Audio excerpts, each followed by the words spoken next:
Thank you so much for your time, Angelo. Now, we know that you have taught the subject called critical thinking at university level, but your argument has always been that this is not a subject that kids at the age of 18 and 19 should come and learn as a subject sitting listening to lectures in a hall in university or tertiary education. It's something that should be part and parcel of how they are taught in various subjects, right from school level through to tertiary level. Precisely, and I think it is part of the reconfiguring. So this is not new in government thinking. So the Department of Basic Education has basically changed the approach of apartheid South Africa. And over the last 25 years, through the various iterations of education policy, we've seen the integral nature of critical thinking skills being built into the way in which subjects are taught and conceived of. And I think one of the difficulties that the department has had is that, at the policy level, it's very clear if you read the documentation that it's critical thinking skills and problem-solving skills that are central to all of the curricula. But often teachers and some planners in schools, and often very many pupils and their parents, continue to believe that what they're being taught is the content. So you're not actually being taught, whatever the science experiment is about. You're actually being taught how to think scientifically, how to think mathematically. And those kinds of thinking, then when they start playing off against one another in the late secondary phase and early tertiary phase, allow people to begin to see how different knowledge systems look at same kinds of phenomena and explain them differently. And that's the kind of critical thinking that I think many people are missing in contemporary South Africa. Now, this reminds me of when I was in school and I couldn't understand why my parents insisted I must take mathematics. And indeed, they didn't know the term for it, but what they were trying to get across to a bit of a rebellious Marcel is that critical thinking is what you're taught, along with 1 + 1 does indeed equal 2, cause and effect. But indeed, you learn those skills in subjects like languages as well, comprehension being key as well. Now, in as much as this is part of the national education curriculum, are we seeing that being brought across in the correct way by our teachers who are having to grapple with this curriculum on a day-to-day basis? I agree with your previous interview, the MEC from Mpumalanga, but this is not just about, bad teaching and good teaching. It's actually a much larger social problem. You can have the best teachers in schools doing all the work necessary, but if the rest of the social institutions that children and pupils move through don't reinforce those kinds of thoughts, then it's really kind of a pointless battle, because pupils only spend so many hours inside schools.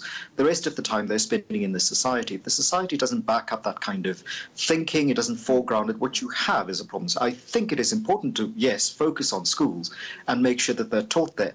But this idea that, for example, if you're going to be a plumber, then you don't really need maths. Actually, you don't need to know calculus and be able to do all sorts of higher order mathematical functions around analytical geometry, for example. But you do need to have an understanding of how mathematical explanations account for some parts of the world, because that's going to be integral in your work and in your everyday life anyway. So it's not just for me about mathematical literacy, it's about understanding the world in mathematical ways. And you don't need to have a PhD in maths to do that. I mean, those are wonderful things to have. But very ordinary people, if you see them in supermarkets, can do all sorts of very complicated calculations, deductions, and reasoning that actually relies on a fundamental understanding of mathematics.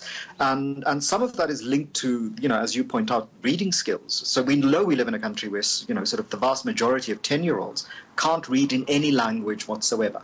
And if you're going to want people to think critically, they need to have the language to express their thought and to understand other people's thought. And I think it's about understanding relations between things, phenomena, thoughts, ideas, and that's part of critical thinking.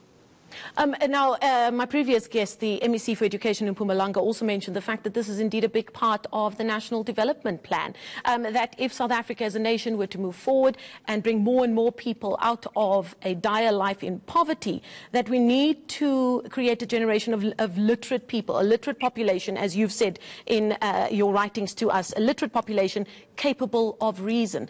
And that will have an impact on South Africa's future politically, socially, and indeed our environment as well. Yes, and I think that the historians, if such exist in the near future, of our period in life might be very judgmental of the way in which we've gone about it. So there's constantly this return to, the legacy of apartheid. We've had a quarter of a century to address some of those legacies. A child born in 1999, for example, shouldn't have to pay the price of what happened in 1980. A child born in 2018 certainly shouldn't have to pay the price of what happened in 1948 or 1960. So this idea that we continue to have to address the legacies of the past is one thing, but we risk having a lost generation precisely because of our lack of commitment as a society to producing critically literate citizens. And historians of the future looking back at us might not be as kind and say that this was simply the accident of events. They might say that we actually deliberately planned such a population of semi-literates, of people who can't read, because it served the interests of the political elite. We cannot continue to conceive of education simply as producing labor units for the economy. We have to engage with young people because they're going to inherit a world, not just a country, a world facing challenges that we have created over the last 250 years that they will not be able to meet if they're simply labor units in an economy. They have to deal with climate change. They will have to deal with the kind of social and political upheavals that will consequent from that. And, being able to read in order to be a plumber, in order to get a job, that's not going to be enough. They will need so much more because there are immense challenges lying ahead of us. The United Nations Intergovernmental Panel on Climate Change has indicated that it's as little as 12 years left before we start facing severe catastrophic consequences of climate change. So we have real problems ahead of us that are not just the immediate problems of poverty alleviation, there are issues of species extinction, biodiversity, climate change that will affect the quality of life of our children's children. And they may, look back to us the way we look back at the way in which people didn't deal with slavery and ask deeply, deeply discomforting questions for the world we have left them. Angelo Fick there from the Auwal Socio-Economic Research Institute joining us live there via Skype.